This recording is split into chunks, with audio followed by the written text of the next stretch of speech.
दोस्तों हम हमेशा मीडिया में बहुत सारे D2C ब्रांड की सक्सेस स्टोरी सुनते हैं। इसी वजह से हमें लगता है कि कंज्यूमर ब्रांड क्रिएट करना बहुत ही आसान काम है। लेकिन आज मैं आपको इससे इंडियन ब्रांड के बारे में बताऊंगा जो सिर्फ 2 साल में ही इंडिया के स्मार्टफोन मार्केट में लीडर बन गया था। एक छोटी सी प्रॉब्लम स्टेटमेंट से शुरू हुई ये ब्रांड बहुत ही बड़े बड़े स्मार्टफोन ब्रांड को भी पीछे छोड़ दिया था। लेकिन फिर कुछ ऐसा हुआ जिसकी वजह से इस ब्रांड को डाउनफॉल का सामना करना पड़ा। दोस्तों मैं बात कर रहा हूँ इंडिया के स्मार्टफोन ब्रांड माइक्रोमैक्स की। कैसे माइक्रोमैक्स एक छोटी सी प्रॉब्लम स्टेटमेंट से शुरू हुई थी, कैसे सिर्फ कुछ ही साल में ये इंडिया के नंबर 1 स्मार्टफोन ब्रांड बन गया, क्यों माइक्रोमैक्स को डाउनफॉल का सामना करना पड़ा।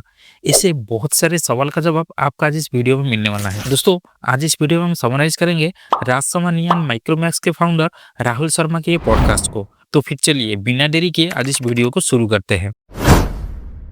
राहुल सर की जर्नी एक मिडिल क्लास बैकग्राउंड से शुरू हुआ था। उन्हें बचपन से ही कुछ बड़ा करने का शौक था। उनका मानना यही था कि आप जैसे बनना चाहते हो आपको उसी तरह के एनवायरनमेंट में रहना चाहिए एंड लाइक माइंडेड लोगों के साथ मिलना चाहिए। इसीलिए उन्होंने अपने आसपास एक पॉजिटिव सर्कल बनाया जिसमें सब लाइक माइंडेड लोग ही थे। दोस्तों ये तो हो गया उनके बचपन की बातें। अब थोड़ा उनके कैरियर जर्नी में फोकस करते हैं। इंजीनियरिंग कंप्लीट करने के बाद राहुल सर ने ट्रेडिशनल जॉब करने के बजाय कुछ अपना करने का फैसला किया। उन्होंने अपने फैमिली से कंप्यूटर खरीदने के लिए इन्वेस्टमेंट मांगा जो उसी टाइम पे 56,000 का था। राहुल सर ने खुद से प्रोग्रामिंग सीखना शुरू किए। राहुल सर के लिए एक सिंपल हेलो वर्ल्ड प्रोग्राम भी एक बहुत बड़ा अचीवमेंट था। इससे उन्हें कॉन्फिडेंस मिला कि वो भी प्रोग्रामिंग में आगे बढ़ सकते हैं। राहुल सर ने अपने कुछ दोस्तों के साथ मिलकर माइक्रोमैक्स सॉफ्टवेयर की शुरुआत की। कंपनी का फोकस सॉफ्टवेयर डेवलपमेंट और प्रोफेशनल को ट्रेनिंग देना था। उन्हें अलग अलग इंडस्ट्री के प्रोफेशनल को जावा और ई कॉमर्स जैसे टॉपिक पर ट्रेन किया और ये उनका फाउंडेशनल स्टेप एक बड़ा बिजनेस की तरफ था। माइक्रोमैक्स को अपनी जर्नी में बहुत सारे चैलेंजेस का सामना करना पड़ा। .com बबल के बाद कंपनी को एक मेजर सेटबैक का सामना करना पड़ा, लेकिन राहुल सर और उनके टीम ने हमेशा अडॉप्ट किया एंड अपने बिजनेस को कंटिन्यू करने के लिए नए तरीके ढूंढे।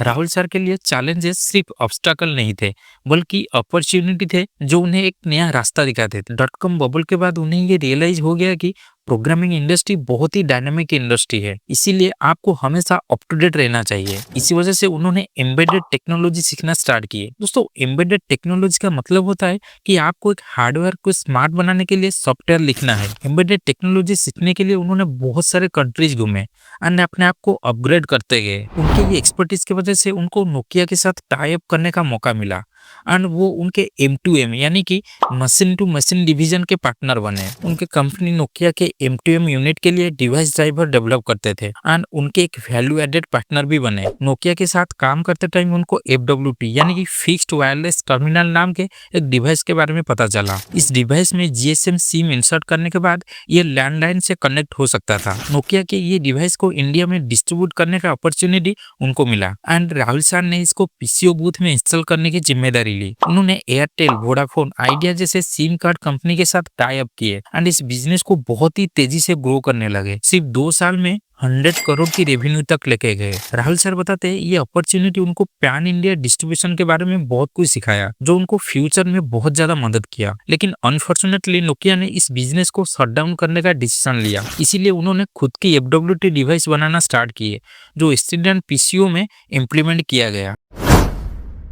दोस्तों राहुल सर ने ग्राउंड लेवल में एक बहुत बड़ा ऑब्जर्वेशन किया। एक ट्रिप के दौरान उन्होंने नोटिस किया कि लोग बिजली के बिना अपने फोन बैटरीज को चार्ज करने के लिए किलोमीटर तक चल के जाते थे। इन इंसाइट ने उन्हें long battery life mobile phone के पोटेंशियल के बारे में सोचने पर मजबूर किया जो अंडर सर्व्ड एरियाज के लिए गेम चेंजर बन गया। डुअल सिम और 30 डे बैटरी बैकअप जैसे फीचर के साथ माइक्रोमैक्स ने रूरल और सेमी अर्बन मार्केट में एक रिवोल्यूशन ला दिया। ये कंपनी उन पहली इंडियन कंपनी में एक बनी जो नोकिया जैसे इंटरनेशनल कंपनी को चैलेंज कर पाई। लेकिन इस जर्नी में उनको बहुत सारे चैलेंजेस का सामना करना पड़ा। पहले डिस्ट्रीब्यूटर्स को कन्विंस करना एक बहुत बड़ा स्ट्रगल था क्योंकि वो नोकिया जैसे एस्टेब्लिश्ड ब्रांड को ही प्रेफर करते थे। लेकिन अपने फिक्स्ड वायरलेस टर्मिनल डिस्ट्रीब्यूटर के नेटवर्क को यूज करके उन्हें वर्ड ऑफ माउथ मार्केटिंग के जरिए अपने फोन को हिट बना दिया। सिर्फ 10 दिन में बिना मार्केटिंग के उनके पहले 10,000 फोन बिक गए थे। एक बार उन्होंने ये ऑब्जर्व किया कि लोग कॉस्ट एफिशिएंसी के लिए मल्टीपल सिम कार्ड यूज करते थे। इसीलिए उन्होंने एक अफोर्डेबल डुअल सिम फोन बनाया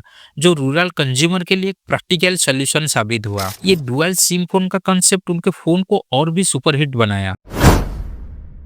दोस्तों राहुल सर बताते हैं माइक्रोमैक्स की सक्सेस उनको एक बहुत ही अच्छा लेसन सिखा के गया। अगर आप लोगों को वैल्यू प्रोवाइड करते हो और उनके पेन पॉइंट के सॉल्यूशन प्रोवाइड करते हो तो आपको बहुत ही मिनिमल मार्केटिंग में भी सक्सेस मिल सकता है। FWT यानी कि फिक्स्ड वायरलेस टर्मिनल से मोबाइल फोन तक इवॉल्व करके माइक्रोमैक्स ने इंडियन मार्केट के गैप्स को फिल किया और सिर्फ 9-10 साल में ही मैसिव सक्सेस अचीव किए। उनके इनोवेटिव प्रोडक्ट और लोकल नीड्स के टेलर्ड सॉल्यूशन उनके सक्सेस का पिलर्स थे। राहुल सर के विजन इंडियन कंज्यूमर नीड के हिसाब से फोन बनाना था जो मल्टीनेशनल कंपनी के फोन से भी बेहतर हो। उन्होंने रियल कंज्यूमर प्रॉब्लम को आइडेंटिफाई किया और उनके लिए affordable and innovative solution create किए। राहुल सर का हमेशा से फोकस अपने अर्निंग को बिजनेस में री इन्वेस्ट करना पड़ रहा, ना कि डिविडेंड्स या फिर पर्सनल पे आउट लेने पर। उनका मानना यही है कि ज्यादा पैसा हैप्पीनेस के लिए जरूरी नहीं है, लेकिन राहुल सर मानते हैं कि एक टाइम था जब लग्जरी आइटम उनको बहुत ज्यादा फैसिनेट करते थे, लेकिन वक्त के साथ उनका ये इंटरेस्ट धीरे धीरे कम होता गया एंड वो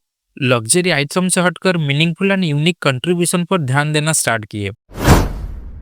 उनका फोकस हमेशा से कॉम्प्रिहेंसिव प्रोडक्ट बनाना पर था जो हर तरह के कस्टमर नीड को सेटिस्फाई कर सके। लॉन्ग बैटरी फोन से लेकर स्मार्टफोन तक ट्रांजिशन उन्होंने मार्केट डायनामिक्स को समझ के किया। एडवर्टाइजिंग एंड मार्केटिंग को उन्होंने ब्रांड को स्केल करने के लिए स्ट्रेटेजिकली यूज किया। उनके ब्रांड का पहले एम्बेसडर अक्षय कुमार बने। अक्षय कुमार के genuine personality and brand value के साथ उनके ब्रांड बहुत ही आसानी से अलाइनमेंट हुआ करता था। अक्षय कुमार का इन्वॉल्वमेंट एक टिपिकल एंडोर्समेंट से भी ज्यादा था। उन्होंने ब्रांड को अपना समझा और इमेंस वैल्यू ऐड किए। मार्केटिंग कैंपेन को टारगेट ऑडियंस के साथ रेजोनेट करने के लिए डिजाइन किया गया। फीचर फोन से स्मार्टफोन तक का ट्रांजिशन कंज्यूमर बिहेवियर के शिफ्ट को समझ के किया गया। प्रीमियम प्रोडक्ट के डिमांड बढ़ने के साथ साथ प्राइस सेंसिटिविटी को भी ध्यान में रखा गया। दोस्तों राहुल सर बताते हैं आज भी इंडिया एक बहुत ही प्राइस सेंसिटिव मार्केट है, लेकिन आज लोगों के स्पेंडिंग पावर बहुत ज्यादा बढ़ चुका है।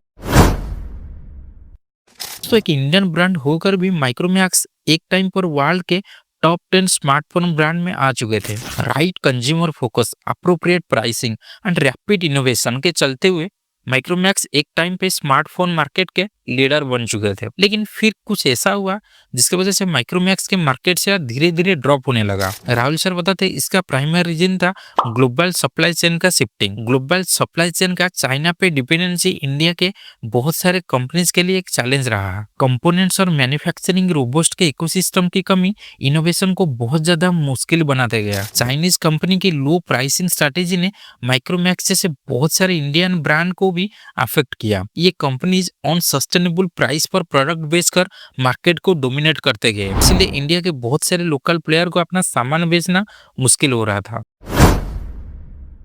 दोस्तों राहुल सर बताते हैं वो बहुत ज्यादा फंडिंग लेके इस चाइनीज कंपनीज के साथ भी फाइट कर सकते थे, लेकिन उससे पहले उनके कंपनी के बैकबोन स्ट्रांग होना बहुत जरूरी था। इंडिया में स्मार्टफोन कंपोनेंट्स के सप्लाई चेन की मार्केट नहीं था, इसीलिए बाकी स्मार्टफोन प्लेयर के साथ कम्पीट करने के लिए उनको बहुत ज्यादा बर्न करना पड़ रहा था।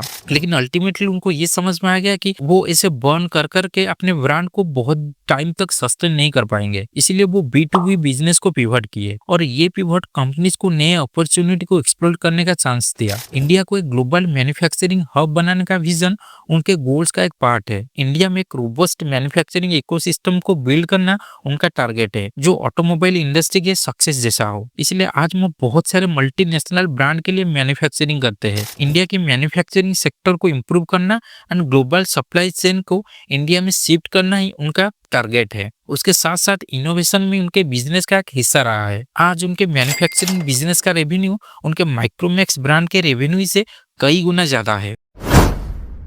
दोस्तों माइक्रोमैक्स की सक्सेस स्टोरी एक बहुत ही अच्छा एग्जांपल है रियल वर्ल्ड बिजनेस का। हम हमेशा बिजनेस की सक्सेस स्टोरी से अट्रैक्ट होते हैं, लेकिन हमें हमेशा ये याद रखना चाहिए कि बिजनेस में अप्स एंड डाउन्स हमेशा लगा रहता है। आप नंबर 1 होकर भी डाउनफॉल का सामना कर सकते हो। राहुल सर बताते हैं आज भी कंज्यूमर ब्रांड क्रिएट करने का एक यूनिक चार्म है, लेकिन बिजनेस में सर्वाइवल के लिए टाइम के साथ साथ खुद को एडजस्ट करने भी उतना जरूरी है। बिजनेस में कांस्टेंट एफर्ट और परसिवियरेंस जरूरी है। लॉन्ग टर्म गोल पर फोकस करते हुए इंक्रीमेंटल प्रोग्रेस करना ही कोई भी बिजनेस का प्राइमरी एम होना चाहिए। फेल्योर को एक्सेप्ट करते हुए लर्निंग और परसिस्टेंस सक्सेस के लिए बहुत जरूरी है। राहुल सर का मानना ये है कि आपको एक ही बार लाइफ में सक्सेस चाहिए, इससे आपके सारे फेल्योर्स को लोग भूल जाते हैं। मिलते हैं अगले वीडियो में एक नए पॉडकास्ट समरी के साथ।